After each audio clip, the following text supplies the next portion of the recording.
제 27장. 모세와 이스라엘 장로들이 백성에게 명령하여 이르되,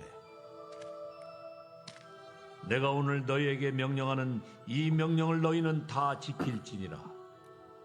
너희가 요단을 건너 내 하나님 여호와께서 네게 주시는 땅에 들어가는 날에 큰 돌들을 세우고 석회를 바르라. 요단을 건넌 후에 이 율법의 모든 말씀을 그 위에 기록하라. 그리하면 네 하나님 여호와께서 네게 주시는 땅, 곧 젖과 꿀이 흐르는 땅에 네가 들어가기를 네 조상들의 하나님 여호와께서 네게 말씀하신 대로 하리라.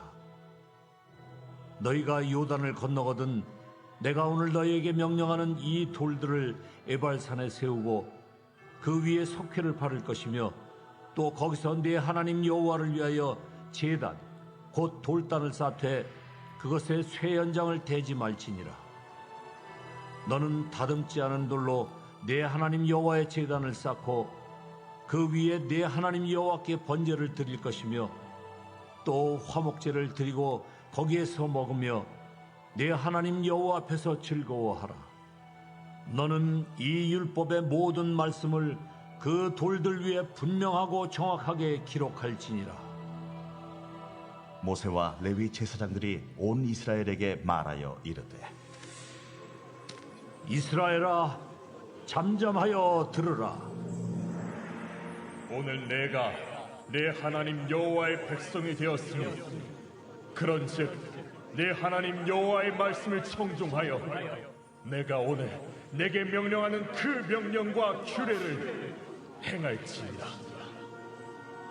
모세가 그날 백성에게 명령하여 이르되, 너희가 요단을 건넌 후에 시므온과 레위와 유다와 이사갈과 요셉과 베냐민은 백성을 축복하기 위하여 그리심산에 서고, 루벤과 갓과 아셀과 수불론과 단과 납달리는 저주하기 위하여 에발산에 서고, 레위 사람은 큰 소리로 이스라엘 모든 사람에게 말하여 이르기를, 장색의 손으로 조각하였거나 부어 만든 우상은 여호와께 가증하니 그것을 만들어 은밀히 세우는 자는 저주를 받을 것이라 할 것이요, 모든 백성은 응답하여 말하되 아멘 할지니라. 그의 부모를 경홀히 여기는 자는 저주를 받을 것이라 할 것이요, 모든 백성은 아멘 할지니라. 그의 이웃의 경계표를 옮기는 자는 저주를 받을 것이라 할 것이요, 모든 백성은 아멘 할지니라. 맹인에게 길을 잃게 하는 자는 저주를 받을 것이라 할 것이요, 모든 백성은 아멘 할지니라. 객이나 고아나 과부의 송사를 억울하게 하는 자는 저주를 받을 것이라 할 것이요, 모든 백성은 아멘 할지니라. 그의 아버지의 아내와 동침하는 자는 그의 아버지의 하체를 드러냈으니 저주를 받을 것이라 할 것이요, 모든 백성은 아멘 할지니라. 짐승과 교합하는 모든 자는 저주를 받을 것이라 할 것이요, 모든 백성은 아멘 할지니라. 그의 자매 곧 그의 아버지의 딸이나 어머니의 딸과 동침하는 자는 저주를 받을 것이라 할 것이요, 모든 백성은 아멘 할지니라. 장모와 동침하는 자는 저주를 받을 것이라 할 것이요, 모든 백성은 아멘 할지니라. 그의 이웃을 암살하는 자는 저주를 받을 것이라 할 것이요, 모든 백성은 아멘 할지니라.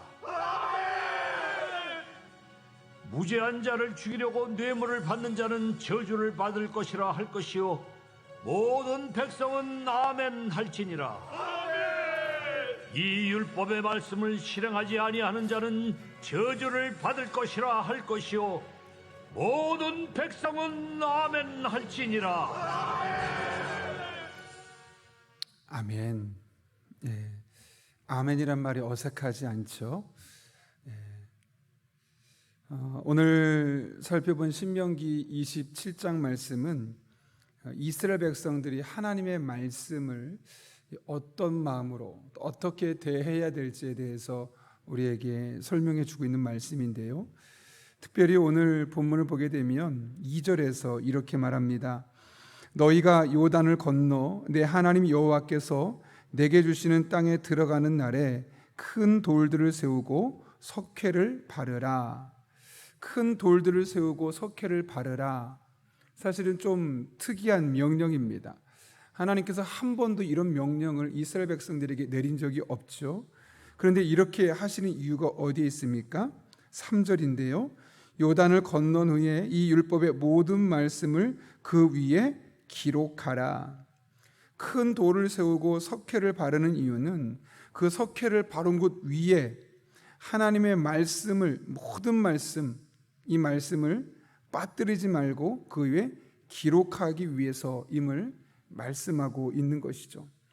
그만큼 하나님의 말씀을 잊지 않도록, 또 하나님의 말씀을 늘 기억하며 늘 바라볼 수 있도록 큰 돌들을 세워놓고 그 위에 하나님의 말씀을 기록하라고 말씀하고 있는 것이죠. 그러면서 4절부터 7절까지 말씀 보면 이 말씀이 석회를 바른 돌을 어떤 곳에서 어떤 용도로 사용할지에 대해서 말씀하는데요. 4절 보게 되면 이 돌들을 에발산에 세우며 그 위에 석회를 바를 것이요. 2절과 3절 했던 말씀을 다시 설명하는 것이죠. 그런데 그 말씀을 쓰기 전에 분명히 석회 위에 율법의 모든 말씀을 기록하라고 했는데 그 석회를 바른 곳 위에 하나님의 말씀을 기록하기 전에 한 가지가 선행되어야 했습니다. 그것이 무엇이냐? 5절부터 7절까지의 말씀인데요. 이렇게 기록되어 있죠. 또 거기서 내 하나님 여호와를 위하여 제단 곧 돌단을 쌓되 그것에 쇠 연장을 대지 말지니라. 너는 다듬지 않은 돌로 내 하나님 여호와의 제단을 쌓고 그 위에 내 하나님 여호와께 번제를 드릴 것이며 또 화목제를 드리고 거기에서 먹으며 내 하나님 여호와 앞에서 즐거워하라. 뭐하라고 합니까? 그곳에서 먼저 두 가지 제사를 드릴 것을 말씀하고 있죠. 6절에 보면 번제, 7절에 보면 화목제를 드리라고 합니다. 사실 여러분, 이스라엘 백성들에게 있어서 5가지 큰 제사가 있었죠. 번제, 소제, 화목제, 속죄제, 속건제, 이 5가지 제사가 있는데 그 중에 어떻게 보면 율법의 말씀과 가장 일치되는, 율법의 핵심인 10계명의 말씀과 가장 일치되는 말씀은 사실 이 번제와 화목제 안에 담겨 있습니다. 왜냐하면 여러분, 율법 10계명을 한마디로 말하면 뭘까요? 하나님 사랑과 이웃 사랑이라고 우리가 보통 설명하지 않습니까? 번제는 하나님과의 관계를 위한 것으로서 이스라엘 백성들이 하나님 앞에 자신의 삶을 새롭게 결단하고 헌신하겠노라라고 했을 때 드려졌던 제사가 번제입니다. 그래서 번제는 하나님과 이스라엘 백성들, 이 번제를 드린 사람과의 이런 영적인 관계를 위한 측면이 강했죠. 그런데 화목제는 조금 다릅니다. 물론 하나님 앞에 제사를 드리지만 제사를 드리고 난 이후에 다른 제사와 다르게 이 화목제는 제물을 먹을 수 있도록 했는데 이 제물을 다른 사람들과 함께 나누어 먹도록 했습니다. 따라서 화목제는 이웃과 함께 나누기 위한 것으로 공동체를 위한 것이었죠. 그래서 7절 끝에 이렇게 말하지 않습니까? 또 화목제를 드리고 거기에서 먹으며 내 하나님 여호와 앞에서 즐거워하라. 다른 사람들과 함께 즐거워할 것을 말씀하고 있는 겁니다. 이를 통해 하나님의 말씀이 하나님과의 관계와 이웃과의 관계 형성에서 매우 중요한 요소가 됨을 우리는 알 수 있는 것이죠. 사실 우리의 고민은 무엇입니까? 첫 번째로는 하나님과 어떻게 하면 내가 늘 좋은 관계를 맺을 수 있을까? 어떻게 하면 내 믿음이 식어지지 않고 어떻게 하면 내가 늘 성령 충만한 가운데 늘 하나님 아버지의 마음을 가지고 늘 하나님의 뜻을 분별해서 내 삶의 크고 작은 일들을 헤쳐나갈까? 사실 어쩌면 우리 그리스도인의 가장 큰 고민 혹은 가장 큰 숙제는 바로 거기에 있을 겁니다. 하나님과의 좋은 관계이죠. 또 하나가 있다면 그 하나님과 맺은 좋은 관계를 가지고 내 주변과 내 이웃과 어떻게 서로 사랑과 나눔과 섬김의 삶을 살아갈 수 있을까 하는 부분입니다. 물론 그 안에는 다양한 사람들이 있죠. 내가 대하기 편한 사람도 있고 때론 까다롭고 불편한 사람도 내 주변에 분명히 있을 겁니다. 그들과 어떻게 하면 내가 좋은 관계, 바른 관계, 아름다운 관계, 마음과 마음을 나눌 수 있는 관계를 맺으며 살아갈 수 있을까? 이것이 사실 우리 모든 그리스도인의 고민일 수 있습니다. 그래서 우리는 하나님과의 좋은 관계를 위해서 경건서적을 읽기도 하고 때로는 기도하기도 하고 다른 사람보다 더 많은 예배를 참여하려고 노력들을 많이 기울입니다. 또 한편 다른 사람과의 좋은 관계를 위해서 인간관계와 관련된 책들을 구입해서 읽기도 하고 서세론에 대한 것을 우리가 학습하기도 합니다. 그런데 하나님은 이 하나님과의 바른 관계와 인간 사이의 관계, 좋은 관계를 위해서 일석이조의 방법을 말씀해 주시는데 그것이 바로 하나님의 말씀 안에 있다는 것이죠. 하나님의 말씀을 가까이 할 때 우리는 하나님과의 좋은 관계를 맺을 수 있는 겁니다. 시편 134편 11절에서 다윗이 고백했던 것처럼 너희 자녀들아 와서 내 말을 들으라. 내가 여호와를 경외하는 법을 너에게 가르치리라. 하나님을 잘 섬기는 것, 믿음 생활 잘하는 방법이 다른 데 있지 않다는 것이죠. 하나님의 말씀을 들을 때 여호와 하나님을 경외하는 법을 우리가 배우게 되어 있고, 그러면 하나님 앞에 어떻게 예배를 드려야 할지, 어떻게 기도를 해야 할지, 그 외에 다양한 방법 속에서 우리가 하나님과 바른 관계, 좋은 관계를 맺는 방법들을 다른 곳이 아니라 하나님의 말씀을 통해 배우게 되고 깨닫게 되는 것이죠. 나아가 그렇게 하나님의 말씀을 통해 하나님을 경외하는 법을 배운 사람들은 그 하나님을 사랑하는 마음을 가지고 세상을 사랑하고 이웃을 사랑하며 또한 섬기는 사람이 될 수 있는 것입니다. 그런 의미에서 우리가 하나님을 사랑하고 또 이웃과의 바른 관계를 위해서 하나님의 말씀을 더욱더 가까이 하고 그 하나님의 말씀이 주시는 진리와 그 교훈들을 우리의 삶에 적용해서 정말 하나님께서 기뻐하는, 또 이웃에게 덕이 되고 이웃을 사랑할 수 있는 그런 주의 종들 될 수 있기를 예수님의 이름으로 축원합니다. 이어지는 말씀을 보면 하나님의 말씀이 우리에게 선포되어질 때 우리가 어떤 자세로 말씀을 받아야 하는지에 대해서 말씀하고 있죠. 여러분 어떻게 하라고 합니까?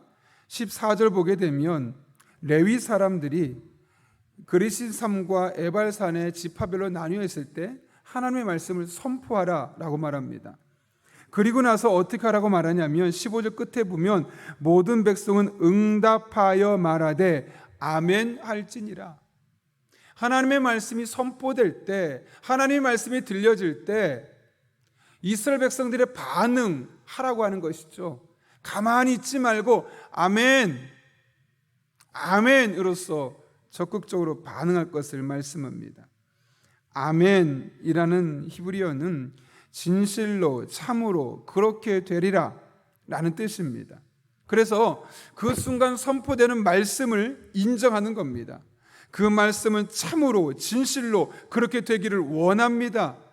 그런 믿음의 고백으로 그것을 인정하고 받아들인다는 것, 그것이 바로 아멘이라는 단어입니다.